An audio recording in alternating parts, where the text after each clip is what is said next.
This week, Pluto enters the zodiac sign of Aquarius. Utopian dream or dystopian nightmare? Next on Horoscope Highlights.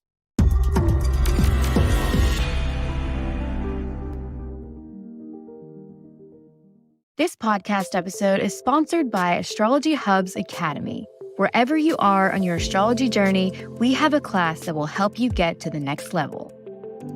Hello, my name is Christopher Renstrom, and I'm your weekly horoscope columnist here on Astrology Hub. And this week, I wanted to talk to you about Pluto entering the zodiac sign of Aquarius on March 23rd. Pluto is going to be in Aquarius for the next 20 years. So, there's a lot to unpack there. First of all, let's begin with the planet Pluto itself. In astrology, Pluto represents the ordeals and the transformations that arise from them. In other words, Pluto is a planet that talks about your journey down into the underworld of yourself, or down into the underworld of life in general, because Pluto was named after the Roman god of the underworld. So this journey down into the underworld isn't necessarily a pleasant excursion. It's often described by people who have experienced Pluto in their charts or Pluto transits as being an ordeal. It's something that's very difficult. But Pluto doesn't just exact an ordeal in your life to chuckle to itself sadistically at your aggravation and grief and calamity. Pluto brings about this ordeal in order to bring about growth. It's the idea that the deeper that you go down into yourself and that you face those sort of underworld aspects of yourself, these have the capacity to transform you by the experience of going through an ordeal into something better. Now, that can be a little tricky. I mean, sometimes people go through ordeals, and ordeals are really traumatic. They're very, very difficult, and they don't come back from them. And that is something that does happen. In different occasions or other occasions, you can experience an ordeal. You can go through something that feels like it's wiping out your life, but at the same time, it reconnects you to yourself in a way that you've never felt reconnected before. That the experience of going down into this deep, dark place in yourself also offers the potential of a transformation, of a rebirth back into your life. And so this is why Pluto is often associated to the idea of transformation and the idea of rebirth. Pluto, named after the god of the underworld, also rules over what lies beneath the floorboards of your horoscope. So in other words, it rules over those dark corners of the horoscope that you came into this world with. And Pluto has one question and one question only about what lies beneath the floorboards of your horoscope. And that question is it hidden treasure or is it rot? Now let's talk about Aquarius. Aquarius is the last of the three air signs in astrology. In astrology, there are three air signs. There's Gemini, Libra, and Aquarius. And each air sign describes a stage of relationship. All air signs deal with relationship, so each of the air signs describes a stage of relationship or relating. Gemini rules over sibling relationships. These are our earliest relationships in life, either with a sibling or a playmate. This is where we learn how to play. This is where we learn how to share. This is where we learn how to throw hissy fits. This is where we learn how to accept and forgive things. This is where we learn how to put things back where they belong. Everything you learned in kindergarten is basically everything that's espoused by the sign of Gemini. But our earliest relationships are playful relationships, are relationships in which we are creating friendships and we explore the limits of those friendships, when not to hurt people's feelings and when to give a hug. These are associated to the zodiac sign of Gemini. When we move to Libra, we're moving to a sphere in our life that deals with partnerships.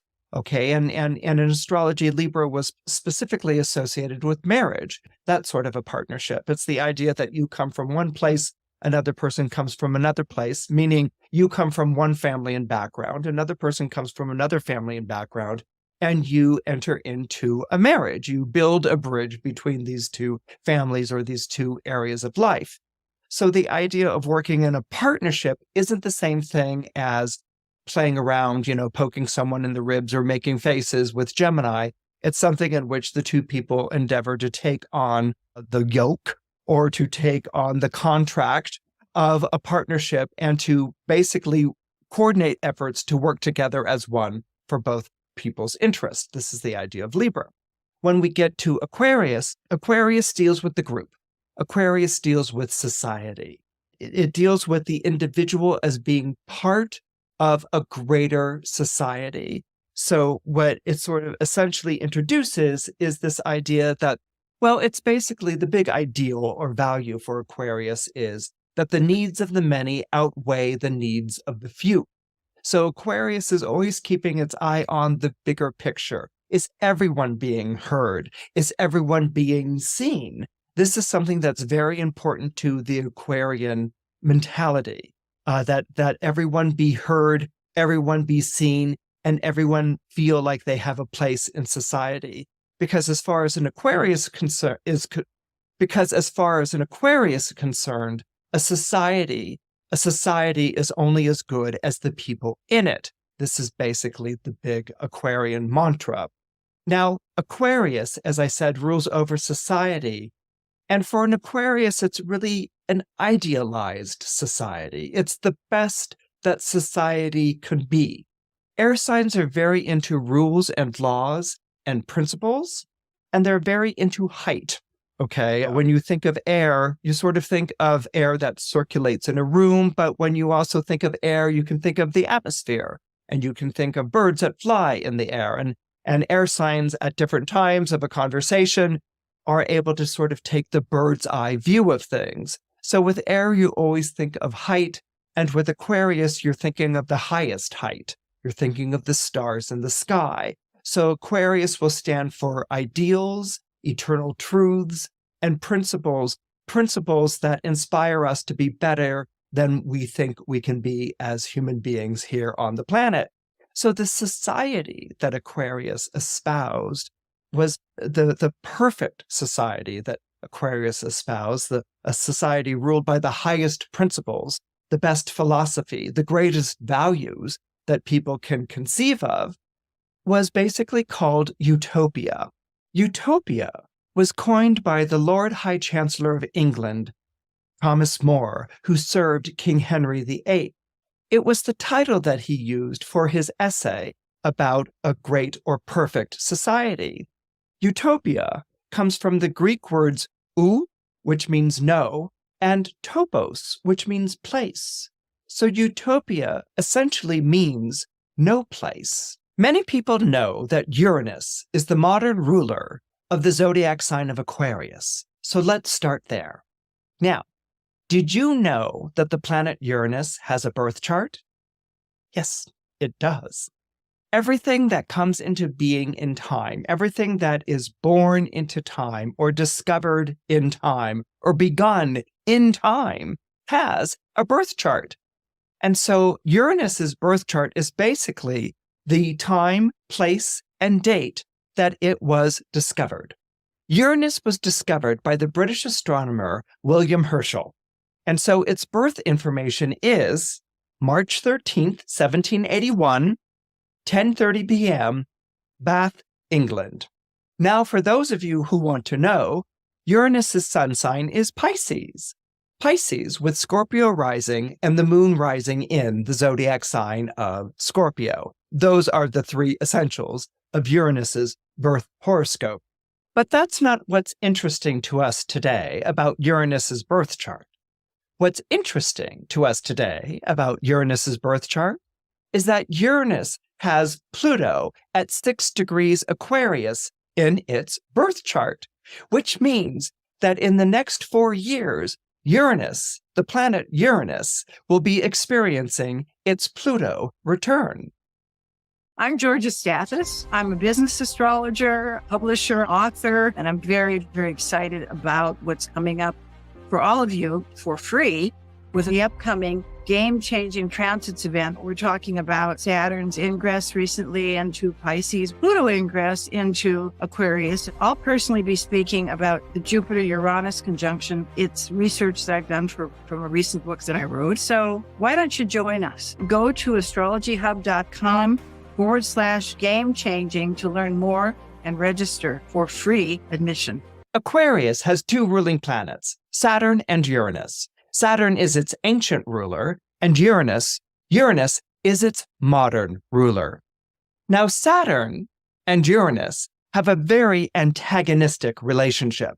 This is something you might recall from an episode that I did on Saturn back on, I think it was February 12th, called Tragic Hero or Cosmic Misfortune. That's where I did a whole spiel, a whole history on the planet Saturn. Now, to recap quickly, in an edible triangle that would have made Sigmund Freud proud, Saturn castrates his father Uranus and takes his place as ruler of the universe, only to discover that he will be overthrown in time by one of his own children. Now, in order to forestall this prophecy, Saturn swallows each one of his children as they are born. So Hestia, Hades, Demeter, Poseidon, and Hera all go down the gullet of Saturn at the very moment that they are born. And this is to forestall, this is to prevent the prophecy of Saturn being overthrown by one of his children to take place. He's trying to keep that from coming to being. Now, unbeknownst to Saturn, the last of his children, Zeus, has been secreted away and hidden on an island somewhere in the Mediterranean until he can come of age and overthrow Saturn as it has been prophesied. This story of Saturn swallowing his children is pretty much one that's made famous by the painting of Goya. Maybe you've seen it. Saturn is shown almost like a troll-like god holding up this body, which is one of his children, and pulling at it, with his teeth. So he's not just like swallowing his child. He's like, pulling apart, ripping it apart with his teeth, almost as if he were assailing a chicken breast or something like this. And this is a painting that has stayed very much in the mind of anyone who's seen it. But the actual depiction of Saturn swallowing his children is quite different from the Roman point of view. Not the Greek point of view, but the Roman point of view. The idea was that each child was swallowed, and they would then tumble down Saturn's throat and land in his belly, and there they would reside in this no place, this suspended time, this place where time didn't pass, they didn't age, and nothing happened on the outside. Okay, so the children, each of Saturn's children, fell down the gullet, down into his stomach, and they resided for a very long period of time in the belly of the god. Now, this period of time, according to the Roman poet Ovid, was actually called the Golden Age. This was a time that was seen as being wonderful and bountiful. And, well, what I would like to do is share with you a very quick excerpt from Ovid's poem. Ovid begins by saying, "The Golden Age was first, a time that cherished of its own will justice and right, no law. No punishment was called for, fearfulness was quite unknown. And the bronze tablets held no legal threatening. No suppliant throng studied a judge's face. There were no judges. There did not need to be. Trees had not yet been cut and hollowed to visit other shores. Men were content at home and had no towns with moats and walls around them, and no trumpets blared out alarums. Things like swords and helmets had not been heard of. No one needed soldiers. People were unaggressive and unanxious. The years went by in peace, and earth untroubled, unharried by hoe or plowshare, brought forth all that men had need for. And those men were happy, gathering berries from the mountainsides, cherries or blackcaps, and the edible acorns, Spring was forever, with a west wind blowing softly across the flowers no man had planted. And earth, unplowed, brought forth rich grain, the field, unfollowed, whitened with wheat, and there were rivers of milk and rivers of honey, and golden nectar dripped from the dark green oak trees.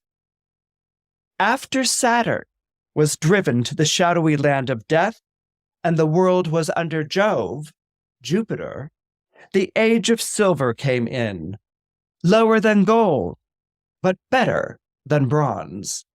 And that's from Metamorphosis, written by Ovid, translated by Roy Humphreys. Now, this is a very different view of Saturn as we know Saturn as astrologers.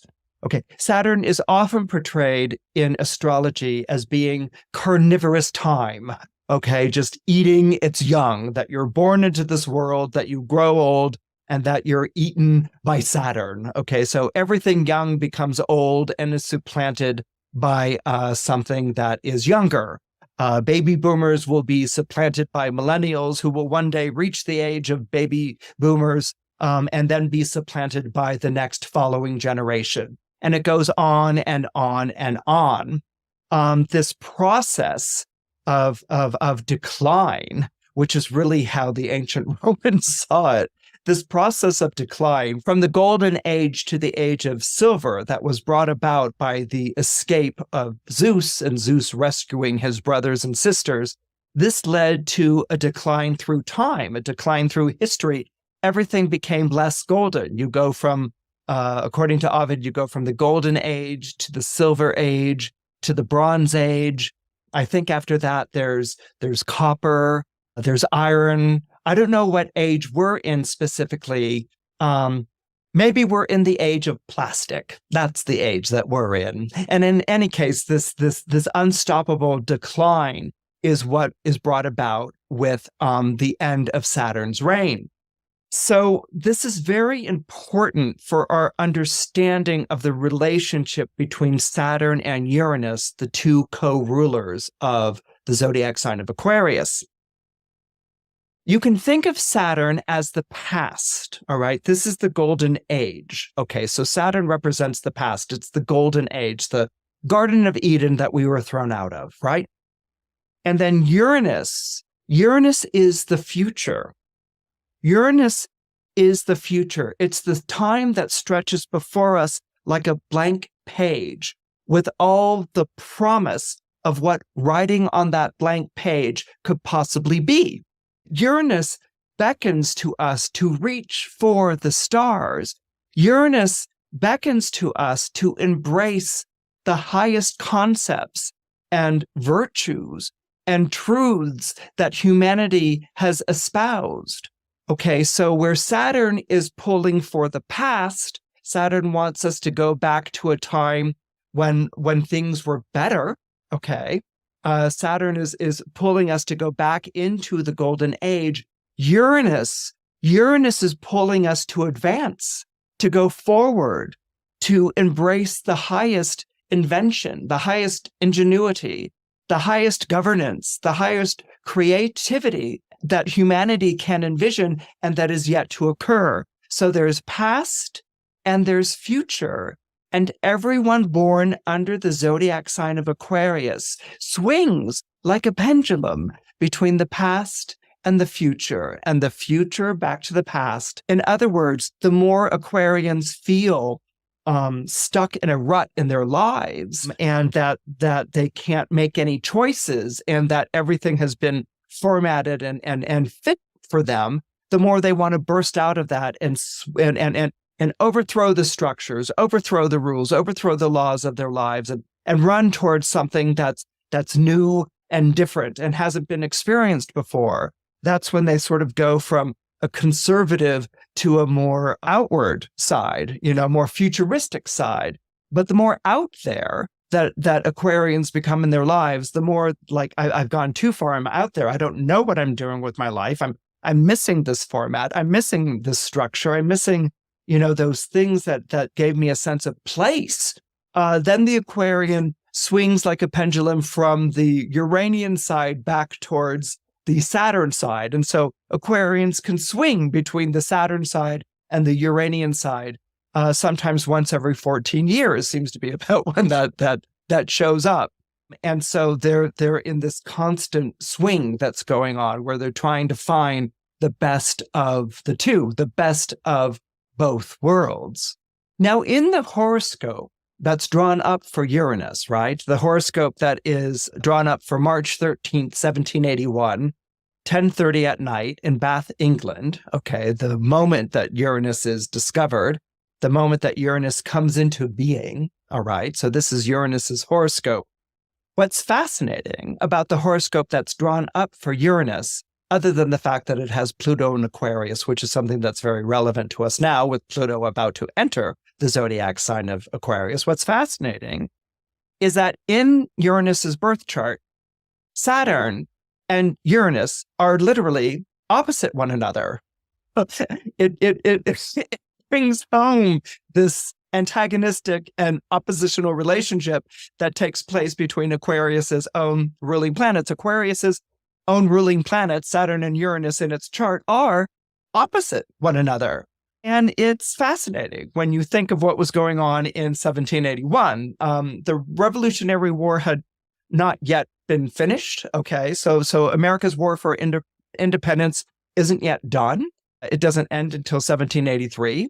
And so Britain is literally at war with its colony. Okay, and that's one way that one could sort of see this Saturn and Mars conjunction really in Sagittarius opposite Uranus in Gemini. You know, it's Saturn and Mars coming down on the side of Sagittarius, which is institutions, social institutions like church and state, you know, demanding that unruly, petulant child Gemini, Uranus and Gemini, behave itself and come back home and start acting like a colony again. You know, so you have this split between the two of them that's taking place that is supported with historically what's going on at the time that the planet is discovered. And I always get a kick out of that. But what you also have going on here is a split between church and state, which is Saturn in Sagittarius. Okay. Sagittarius, because of its association with the ninth house, stands in for governmental institutions and also stands in for religious ones that are structured and held firm to, and you do not question the law of the state, and you do not question the doctrine of religion. Okay, so that's going to be absolutely espoused with Saturn in Sagittarius. And then it's opposite. Okay, we can use the word rebellious, Uranus and Gemini, which is saying you can't tell me what to do, which is ingrained in the psyche of the United States of America. There is a very strong, you can't tell me what to do petulance that's ingrained in our culture. But what's also fascinating about this is that Uranus is in the zodiac sign of Gemini. And by being in the zodiac sign of Gemini, Uranus is siding or taking the side of rationality and reason, questioning and curiosity, basically a scientific mind. And that, of course, is also relevant because in 1781, we are in the closing years of the age of the Enlightenment. Okay, and the age of the Enlightenment basically is what we'll call it, was the age in which rationality was in the ascendancy over what was called the superstition of religion and of churches, and where humanity, they called it mankind at the time, were going to break the shackles.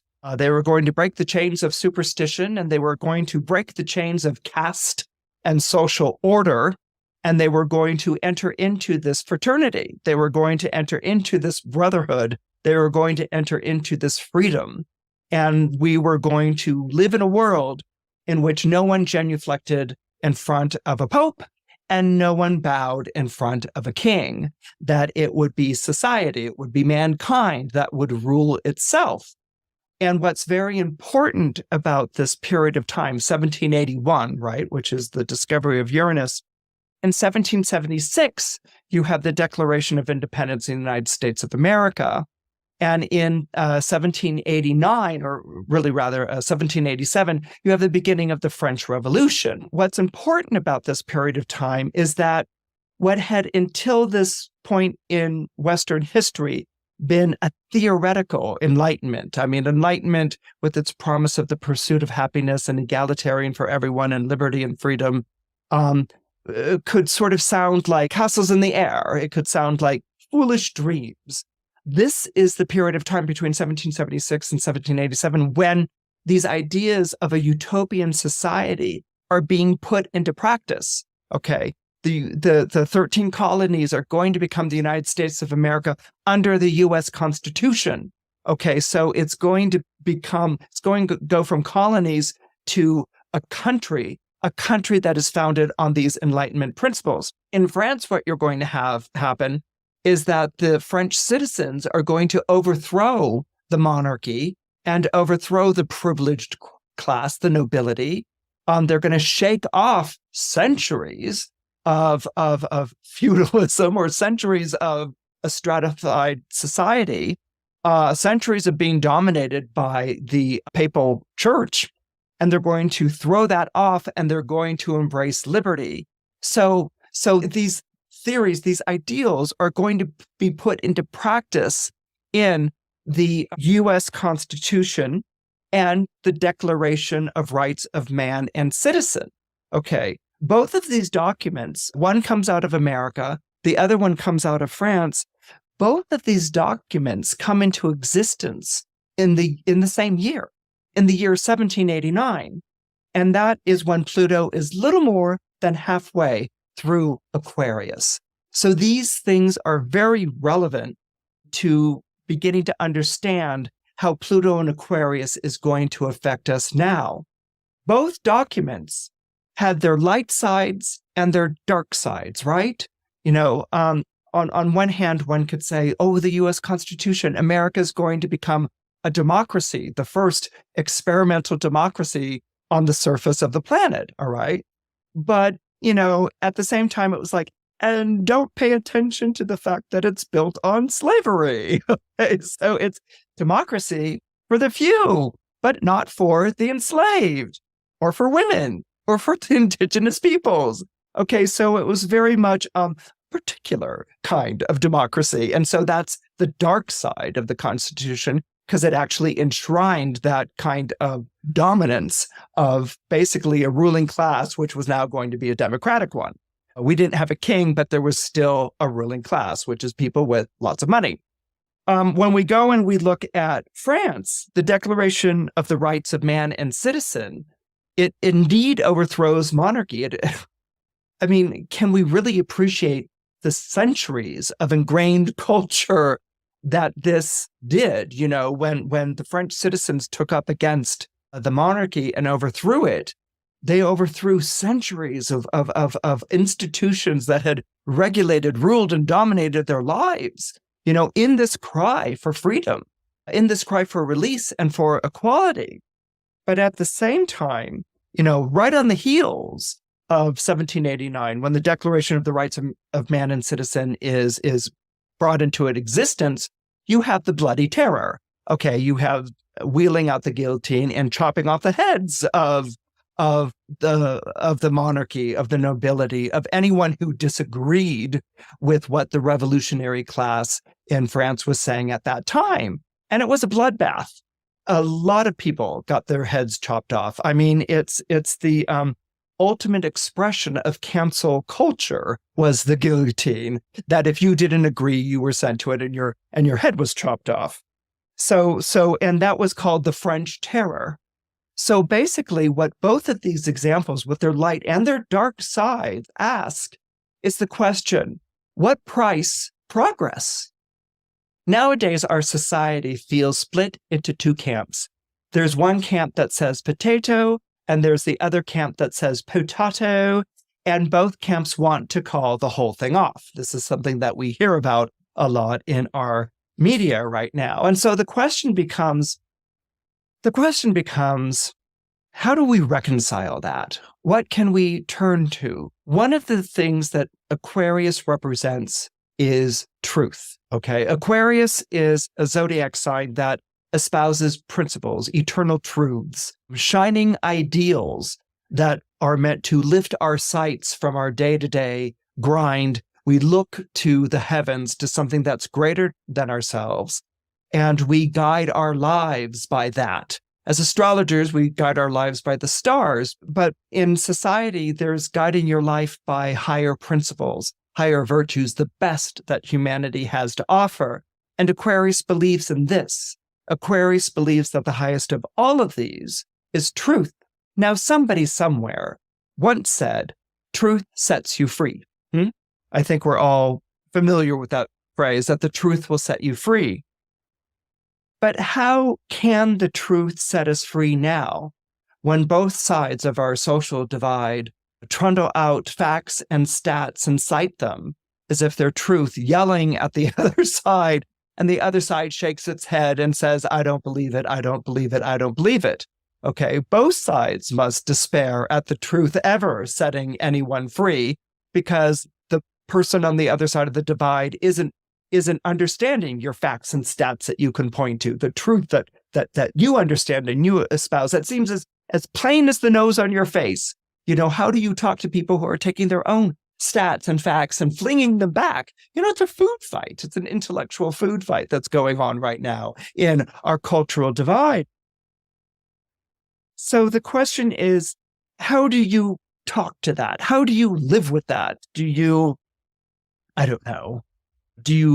introduce a world where children are born into test tubes and they're categorized into alpha, beta, delta, gamma, and epsilon, like Brave New World? Do you take your women and throw them into red nuns' habits with white wing, bonnets, like Handmaid's Tale? I mean, is this what we're supposed to do in our society to reconcile these differences? I should hope not. But at the same time, these are images to hold in mind, not as frightening images of the future, but images of how do you talk to that? How do you live with that? The reason each side resists the other is because the answer hasn't been found yet. All right? It's not what we're talking right now. There is no answer right now. And instead of throwing up our hands and saying, well, this is useless, let's instead embrace Pluto entering the zodiac sign of Aquarius. Because surely Pluto entering the zodiac sign of Aquarius is going to help us create that answer during its 20-year reign. Pluto will be in the zodiac sign of Aquarius from 2023 to 2044. I hope you enjoyed this week's episode of Horoscope Highlights. Please don't forget to comment, like, and subscribe. Your support means a lot. See you next